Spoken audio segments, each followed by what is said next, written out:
Well, folks, President Trump is releasing more and more information about his highly anticipated tax plan that he must pass by about May or June of this year. Now, one of Trump's top priorities was to further extend his 2017's Tax Cuts and Jobs Act and to also make some provisions for the initial tax bill in 2017 permanent into law. Now, before we get into this, a little self-promotion. If you are new here, drop down below, hit that subscribe button, make sure you never miss another video from us that comes out. Always stay up to date with what's going on in the world here. Now, but back to it. President Trump last Thursday held a meeting with House Republicans and really laid out his tax priorities for the following year. Now, obviously, this is going to need to be done through the reconciliation process, which, by law, there can only be 3 reconciliation bills that go through a year. It has to do with taxes, revenue, and what is it called? Debt ceiling. Now, we're going to see what's going to happen here because there's a lot of different moving parts here. But some of Trump's priorities that he has for this reconciliation bill for taxes is going to include no taxes on tip and no taxes on Social Security. Those are his 2 biggest priorities from what it sounds like. Obviously, he's also campaigned and said that he would like no taxes on overtime pay. He'd like to lower the corporate tax rate for companies who make their product in the USA. So if a manufacturer manufactures a product in Mexico and ships it into the United States for it to be sold, they're going to pay a tax on that, a tariff. Now, there are free trade agreements in place, and now there's a kind of a lot going on with that with Mexico, where there's a pause on the 25% tariffs, but we're going to see what happens. But if they do that, they have to pay a tariff, but they pay their taxes over there. Now, if they make that product here in America, Trump is trying to give them, people who manufacture their products here in America, the lowest corporate tax rate of any first world nation in the world. That's what Trump's goal is. He wants to make sure we offer the lowest tax burden out of any country in the world. Now, there's also been some talk about adjusting the SALT deduction. Now, the SALT is the state and local tax deduction, which what that means is, and it really kind of hurts to cap this, people who live in blue states where they have higher taxes. So the SALT deduction is if you paid state and local taxes, you can write that off on your federal taxes to lower your taxable income with the federal government. So you're not having to pay federal taxes on those dollars you had to spend on state and local taxes. Now, in 2017, Trump put a cap of $10,000, I believe. He put a $10,000 state and local tax deduction cap, which really did hurt a lot of people who are in left-wing states where they have high state and local taxes. So there's a lot of Republican representatives from left or blue states that are lobbying with President Trump to increase this deduction to hopefully lower taxes for Americans in those blue states. Now, obviously, what can we do to lower cost in those blue states as well? Not have them be run by Democrats. That would be a pretty darn good start. But for what we can do at the federal government in this reconciliation bill, they're looking to increase the cap or maybe just completely remove the cap on the SALT deductions. And that is going to be a big factor that's going to play into this from from the Republicans from blue states. Now, a big part of this has been to extend or make permanent the 2017, the Trump tax cuts that he signed into a law. So right now, they're set to expire at the end of the year, I believe December 31st, the tax bill that Trump signed into law. And we could see instant taxes go up overnight if there is not an extension of these taxes. So we're going to see they've contemplated making all of it permanent, some of it permanent, and some of it just extending the tax cuts. We're going to see. There really hasn't been any official guidance from House Republicans at this point that we've seen come out. But this is kind of the footnotes that we're getting from the retreat that President Trump held in Mar-a-Lago with these congressional leaders. Now, Trump is looking in this bill to raise taxes in a couple places. And the big one that he's looking at, or there's 2 of them, to eliminate a tax break that sports team owners get where they can write the cost of the sports team off on their taxes Also, he's looking to close the carried interest tax deduction, which is basically it's a tax deduction that allows partners of an investment firm to pay lower taxes on a part of the profit that they make from their investment. So if they have an investment fund of, let's call it $1 million, and through their investment activities in the year, they make $100,000 in profit, realized profit. Right now, they can, there's 20% of the total profits which they use to pay themselves as owners of the investment fund. The owners are able to, instead of pay income rate taxes on it, they're able to pay capital gains taxes, which are going to be much lower. Capital gains taxes top out at about 20%, and for individuals, they top out around 37%. So if you're in that, if you own an investment fund, you're probably in that top bracket. And, you could be saving 17% on your taxes for the money that you make from that. So they would instead just be taxed at income rate, whatever your individual income rate was when you filed your taxes at the end of the year. Now, we got a note from Trump's press secretary saying that this will be the largest tax cut in history for the middle-class working Americans. President Trump is committed to working with Congress to get this done, Levitt said.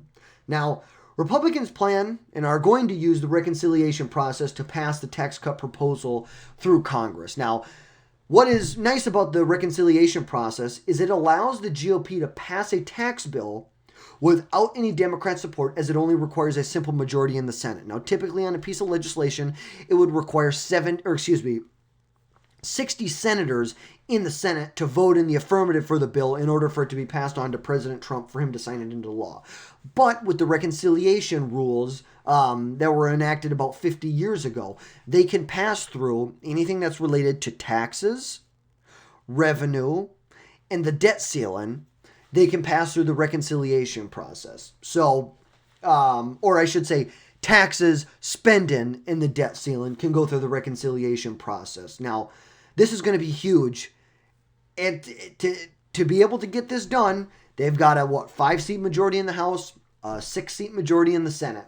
We got to get this done, and especially a tax bill, we need to get this done within the next couple months. If Trump wants to see the effects of this tax bill in the economy by the time the midterms roll around, he's 100% going to want to get these done by April, May, June, somewhere in there. It's like you need to give it 18 months to allow it to actually see the economic impacts of the bill that he's going to pass. Now, Republicans also this year want to are planning and trying to pass a border security bill using the reconciliation process. As well. And like I said, they can only pass 3 reconciliation bills a year. One for spending, one for taxes, one for the debt limit. Now, there is a little disagreement between the House and the Senate on what is going to be the best way forward here. Now, the Senate, they would like to do 2 bills to address the issue. They want to get a big defense, energy, and border security bill taken care of right now. Let's get it through the House. Let's get it through the Senate.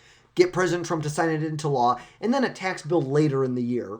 Now, the House, they would like to see one big, as Trump would call it, one big beautiful bill that would incorporate defense, energy, border security, and taxes. He'd like to see it all in one. But as of now, the House has not released their plan yet for how they're going to do this. And some Senate Republicans this week are going to move forward and get their plans out for their 2-bill solution.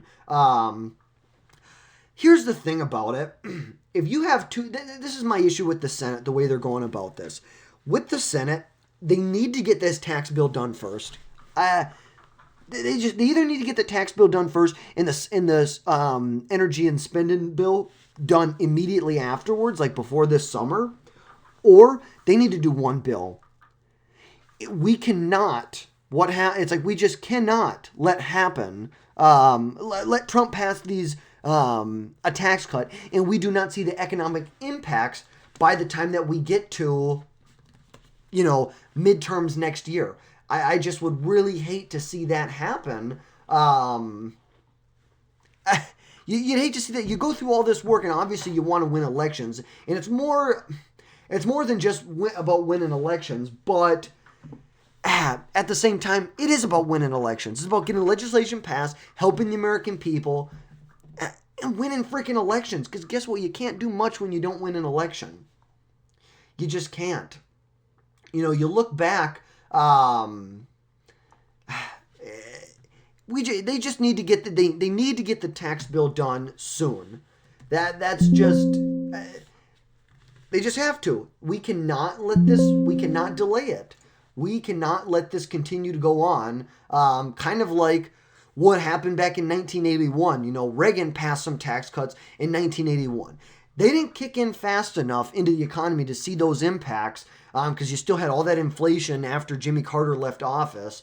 And to really turn the ship, Reagan's tax cuts did not kick in fast enough, and the Republicans ended up losing 26 seats in the midterm in 1982. We can't do that. In 2017, Trump's tax cuts were too late to help before the 2018 election, and the GOP lost 40 seats and the House to the Democrats. We need to pass the tax bill immediately. We need economic support. There was just a poll that came out from CBS recently. I wonder if I can, let's see, CBS Trump poll that showed that they felt that Trump was not doing enough when it came to reducing prices. Let's see. Right here, Trump's focus on lowering prices. 66% of respondents said he's not doing enough. And this is in the same poll that gave Trump, let's see, they said that 70% of these people said he's doing what he campaigned on, and 53% have an overall approval rating of him. But 66% of people say he's not doing enough. And those same people, though, do realize that support him do not expect prices to happen overnight. Many of them think it will take at least 6 months for the economic impacts to be felt. So they're giving Trump a little credit, but also they want him to get stuff done. They want him to get these tax cuts passed. Either pass one bill, or both of those bills need to be passed by June. I don't care if the Senate needs to work in the House. The Congress needs to work for 7 days a week until then. That's your freaking job. You get paid $200,000 a year to do it. Get to work and do it. Get to work and do it. That's all I got to say about that. But as of right now, like I said, the House, they have not released their plans for what they're going to do as far as how they're going to move forward with this. Obviously, they've said that they want to use one big, beautiful bill, but who knows how that all could turn out. We just need to see an actual budget plan that comes from them so we know how they're going to move forward right now. But Trump has come out and has said that he's really not set on either. He is open to whatever will get his agenda done. He wants that. If it takes two bills, it takes two bills. If it takes one bill, it takes one bill. But the reality is Trump doesn't care about one bill or two bills. Trump cares about getting his agenda passed. Now, let me know what your thoughts are in the comments. Do you want one big bill? Do you want two smaller bills to move forward? We're going to see how it all plays out. But let me know what your thoughts are down in the comments about this. And as always, don't forget to like, share, and subscribe. Until next time.